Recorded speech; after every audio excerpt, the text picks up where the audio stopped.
Friends, आप सबका मेरे चैनल में स्वागत है। फिर क्या, चलते हैं किचन की तरफ। एक कटोरी मैंने बेसन लिया है, छोटे तसले में ट्रांसफ़र कर लिया है और 2 कटोरी मैं दही लूँगी। 1 कटोरी बेसन में मैं 2 कटोरी दही का इस्तेमाल करेंगे। तो पूरा दही हम इसमें डाल देंगे। ये दही खट्टा है, अगर आपका दही खट्टा ना हो तो आप 2.5 कटोरी दही का इस्तेमाल कर सकते हैं। अब दही और बेसन को अच्छे से मिक्स करेंगे, थोड़ा थोड़ा पानी डाल के। तो मैंने थोड़ा थोड़ा पानी डाल के दही बेसन को बढ़िया सा मिक्स कर लिया है। अब इसमें थोड़ा पानी और डाल देंगे, तो पूरे तसले को पानी से भर देंगे। तो दही बेसन जो आपस में बहुत बढ़िया सा मिक्स हो जाएगा, फुट के भी नहीं रहेंगे। और 5 मिनट रेस्ट के लिए रख देंगे, तो बेसन और दही बहुत बढ़िया आपस में घुल के तैयार हो जाएंगे। इधर मैं मसाला बना लेती हूँ। तो थोड़ी सी प्याज थी इसमें पिसी हुई, 1 चम्मच हल्दी, आधे चम्मच मिर्च और पानी डाल देंगे। तो अच्छे से देखिए, लहसुन, प्याज, हल्दी, मिर्च का मेरा घोल बन के तैयार हो चुका है। अब हम गैस ऑन करेंगे, कढ़ाई रख देंगे, इसमें 1 बड़े चम्मच सरसों का तेल लगा देंगे। तेल को बढ़िया सा होने देंगे। कोई भी सब्जी आप सरसों के तेल में बनाइए, उसका टेस्ट ज़बरदस्त आता है, बहुत बढ़िया लगता है। तो अब इसमें हम आधे चम्मच जीरा डाल देंगे, आधा चम्मच धनिया डाल देंगे, 1 हरी मिर्च डाल देंगे, 1 सूखी मिर्च डाल देंगे। और अच्छे से तड़का हो गया है, तब हम इसमें हींग डाल देंगे। अब हमने जो मसाले का घोल बना के रखा है, इस मसाले को डाल देंगे। बढ़िया से मसाले को भून के तैयार करेंगे। मसाले में ना बिल्कुल कचान रह जाए, और बिल्कुल अच्छा सा मसाला भून के हमें तैयार करना है। तो कम से कम हमें 2-3 मिनट लग जाएंगे इस मसाले को भूनने में। तो स्लो गैस कर दी है, अब मसाले को अच्छे से भूनने देंगे। थोड़ा सा हम इसमें पानी डाल देंगे। जिस डोंगे में हमने मसाला बनाया है, उस डोंगों से ही हमने पानी को धुल के डाल दिया है। अब मसाले को बढ़िया सा हम भूनने देंगे। तो इस तरीके से बीच बीच में हम मसाले को चलाते रहेंगे और बढ़िया से मसाले को भून के तैयार कर लेंगे। तो मसाले को भूनते हुए कम से कम 1-1.5 मिनट का समय हो चुका है। तो इस तरीके से देखिए, कितना बढ़िया मेरा मसाला भून के तैयार हो चुका है और तेल भी बिल्कुल ऊपर आ गया है। तो ऐसे ही मसाला भून के हमें तैयार करना है। तो देखिए, बिल्कुल अच्छी सी एक खुशबू आने लगी थी। अब हमने जो घोल बना के रखा है बेसन का और दही का, उसको धीरे धीरे डालते जाएंगे और चलाते जाएंगे। तो इस तरीके से मैंने देखिए दही और बेसन के अपने घोल को डाल दिया। अब इसको कंटिन्यू बढ़िया सा चलाएंगे, जब तक इसमें एक बढ़िया सा उबाल ना आ जाए। तो आज ये मैं आलू की कढ़ी बना रही हूँ, जो बहुत बढ़िया लगती है। एक बार आप इसको स्टिक से बनाइए, यकीन मानिए आपको बहुत ज़्यादा पसंद आएगी। इसको चलाना बिल्कुल भी नहीं छोड़ना है। तो इस तरीके से मैंने कंटिन्यू इसको चलाते रहेंगे और बढ़िया सा इसमें उबाल आने का इंतज़ार करेंगे। कढ़ी बनने में थोड़ा समय लगता है, कम से कम इसको 60 मिनट बनने में लग जाएगा। तभी जो हमारी कढ़ी का टेस्ट है वो ज़बरदस्त आता है, क्योंकि बेसन और दही जब आपस में बढ़िया से हम खौला लेते हैं, बहुत बढ़िया सा पका लेते हैं, तभी उसमें बढ़िया सी खुशबू आती है, बढ़िया सी कढ़ी बन के तैयार होती है। जैसे ही बुलबुले आ गए कढ़ी में, मैंने नमक डाल दिया है। अब कढ़ी को, गैस को धीमा करेंगे और इसको धीरे धीरे पकने देंगे। तो ये कढ़ी जब धीरे धीरे पकेगी तो बहुत बढ़िया सौंधी सौंधी खुशबू भी आ जाती है और बहुत बढ़िया कढ़ी हमारी जो पक के तैयार हो जाती है। तो इसी तरीके से हम बीच बीच में मैंने चेक भी करते रहेंगे और कढ़ी को पकाते रहेंगे। तो इस कढ़ी को पकते हुए पूरा 60 मिनट का समय मुझे लग जाएगा, क्योंकि तभी ये कढ़ी में बस टेस्ट आएगा और बहुत बढ़िया कढ़ी हमारी बनके तैयार हो जाएगी। तो देखिए, कम से कम कढ़ी को भी बनते हुए अच्छा खासा समय हो चुका है और ये कढ़ी पकते पकते कम से कम आधा घंटा हो चुका है। तभी इसमें देखिए कितनी अच्छा कलर, कितनी अच्छी गाढ़ी कढ़ी बनके हमारी तैयार हो चुकी है। और जैसे ही इसमें कम से कम 40 मिनट हो गए थे, तो मैंने इसमें कट करके आलू भी डाल दिए हैं, धनिया भी डाल दिया था। तो इसमें मैं आलू अब डाल चुकी हूँ। तो देखिए इस तरीके से मैं चला रही हूँ, तो देखिए बीच बीच में आलू आ रहे हैं। तो कटे हुए आलू डाल दिए थे, धनिया डाल दिया था। तो इस तरीके से देखिए बिल्कुल यम्मी सी मेरी कढ़ी बनके तैयार हो चुकी है। तो कढ़ी बन गई है, तो एक तड़का तो बनता है। तो अब इसमें ज़बरदस्त तड़का दे देंगे। तो बिल्कुल यम्मी सी मेरी आलू की कढ़ी बनके तैयार हो चुकी है, जो खाने में एक ज़बरदस्त सा टेस्ट देती है और थाली का टेस्ट भी दुगना कर देती है। तो राई, जीरा, हींग, मिर्च का मैंने तड़का दे दिया है। तो यम्मी सी मेरी आलू की कढ़ी बनके तैयार हो चुकी है। तो किस किस को पसंद है कमेंट्स करके ज़रूर बताइएगा। तो एक तरफ तो मेरी कढ़ी बनके तैयार हो चुकी है, बढ़िया सी, बिल्कुल देखते ही मुँह में पानी आ रहा है। और कढ़ी के तो इंडियन फैमिली में ज़्यादातर लोग दीवाने होते हैं और कढ़ी ज़्यादातर घरों में सबसे ज़्यादा लोगों को पसंद होती है। तो ये मैं आज आलू की कढ़ी बनाई है, बिल्कुल सिंपल तरीके से बनाई है, बहुत बढ़िया बन के तैयार हुई थी। तो इस तरीके से देखिए मेरी कढ़ी कितनी बढ़िया बनी है। अब इसको मैंने इस भगोने में कर दिया है, पूरी कढ़ी को हम अच्छे से ट्रांसफ़र कर लेंगे, बढ़िया सी कढ़ी मेरी इसमें हो जाएगी। तो इधर मैंने कढ़ी को पूरा करके एक साइड रख देंगे। अब हम इधर चटनी बना लेते हैं। तो मैंने 4 टमाटर लिए हैं, 5 प्याज ली है, इसको पहले से ही छील के तैयार रखा है।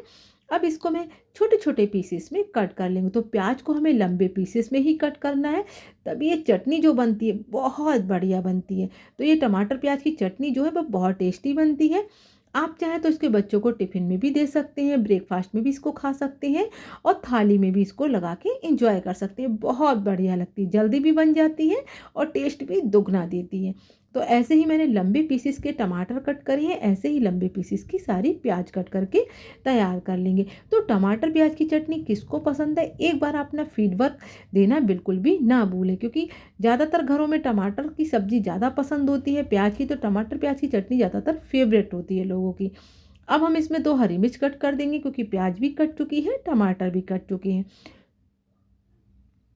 और मिर्च आप अपने कम ज़्यादा अपने मन मुताबिक टेस्ट के अकॉर्डिंग कर सकते हैं। अगर आप तीखा खाते हो तो मिर्च डाल दीजिए, नहीं खाते हो तो मिर्च को स्किप भी कर सकते हैं। तो देखिए 2 मैंने हरी मिर्च का यूज़ किया है और टमाटर भी कट हो गए हैं, मेरी प्याज भी अच्छे से कट हो चुकी है। अब इसमें हम थोड़ा सा हरा धनिया कट कर देंगे। कोई भी चटनी हरे धनिया के बगैर तो अधूरी ही लगती है। तो हरा धनिया इस समय बहुत आ रहा है और हरा धनिया आप किसी में भी डाल दिए, उसका ज़बरदस्त टेस्ट आता है। तो अब हम एक छोटी कढ़ाई रख लेंगे गैस ऑन करके, और जैसे ही मेरी कढ़ाई हो जाएगी तो अब इसमें मैं 1 छोटे चम्मच सरसों का तेल लगा देंगे। ये चटनी सरसों के तेल में ही बनाना बहुत बढ़िया टेस्ट देती है। तो अब हम इसमें सबसे पहले तो प्याज डालेंगे, प्याज को थोड़ा-सा भून लेंगे। बहुत ज़्यादा हमें प्याज को नहीं भूनना है, हल्का-हल्का हमें अपने प्याज को भूनना है, बिल्कुल एक कच्चापन चला जाए। इसी तरीके से हमें प्याज को हल्का-हल्का सौटे कर लेंगे।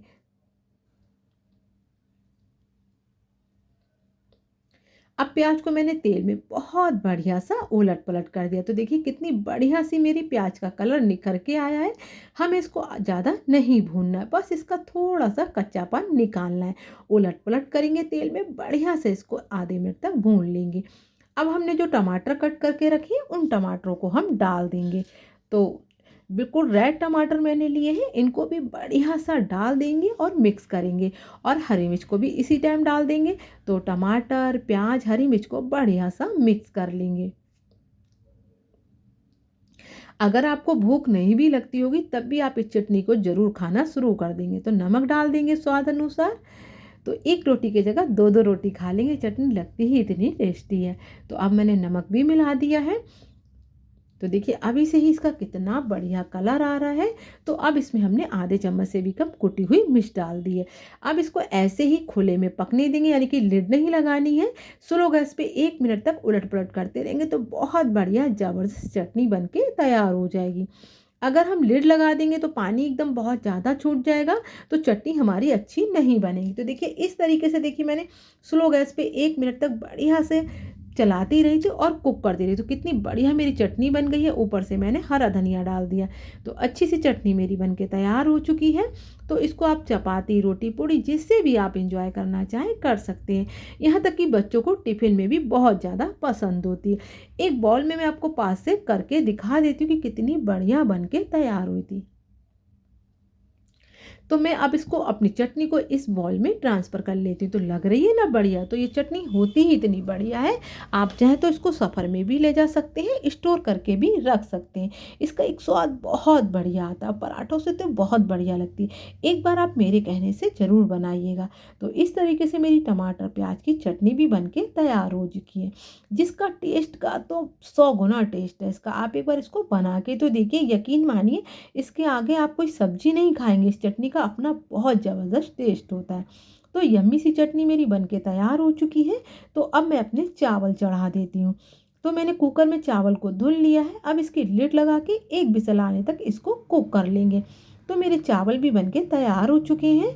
तो इसको भी एक साइड रख देते हैं। अब हम चपातियाँ बना लेते हैं। तो देखिए मैंने एक चपाती डाल दी है, बढ़िया से इसको भी सेक लेंगे। तो भाई थाली तो मेरी बनके पूरी तैयार हो चुकी है। इस थाली को अगर आपने मेहमानों को खिला दिया, यकीन मानिए आपके घर से बिल्कुल खुश होके जाएंगे। और घर में तो ये बच्चे पतिदेव सभी खुश रहेंगे अगर इस तरीके की थाली आपने बना दी। तो ये थाली बहुत बढ़िया लगती है, आप इसको एक बार बना के ज़रूर देखिएगा।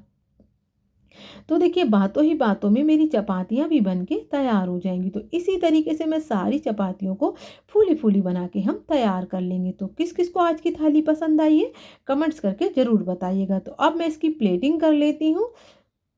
तो सबसे पहले तो मैं इसमें कढ़ी लगा दूंगी, बिल्कुल ज़बरदस्त, जिसका टेस्ट बहुत बढ़े। तो आलू की कढ़ी लगा दी है। और टमाटर प्याज की जो चटनी बनाएंगे उसको तो लगाना बिल्कुल भी नहीं भूलेंगे। तो सिंपल वाले मैंने राइस लगा दिए हैं, अब टमाटर प्याज की चटनी लगा देंगे और रोटी लगा देंगे, बिल्कुल चपाती। तो देखिए कितनी बढ़िया कॉम्बिनेशन थाली लग रही है ना, आ रहा है ना मुंह में पानी। और प्याज की इसमें सलाद लगा देंगे। तो कड़ी से भुनी हुई मिर्च बहुत बढ़िया लगती है। मेरे यहाँ तो कढ़ी में जब भी मैं बनाती हूँ तो भुनी हुई मिर्च ज़रूर हम लोग खाते हैं, क्योंकि इसका एक टेस्ट बहुत बढ़िया आता है। अब प्याज की सलाद लगा दी। तो इस तरीके से देखिए बिल्कुल थाली बन के तैयार हो चुकी है। तो थाली को देखते ही मन इतना खुश हो रहा है, तो खाते हुए कितना प्रसन्न हो जाएंगे। तो यकीन मानिए मेरी यहाँ तो सबको बहुत पसंद आई। पसंद आई तो लाइक और subscribe. Bye bye, take care.